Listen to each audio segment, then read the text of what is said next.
as I'm pacing the pews in a church corridor. And I can't help but to hear, no, I can't help but to hear an exchanging of words.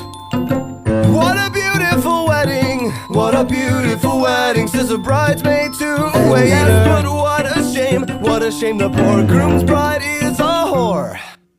I chime in with a haven't you people ever heard of closing a goddamn door? No, it's much better to face these kinds of things with a sense of poison rationality. I chime in, haven't you people ever heard of closing a goddamn door? No, it's much better to face these kinds of things with a sense of, well, in fact, well, I'll look at it this way. I mean, technically our marriage is saved.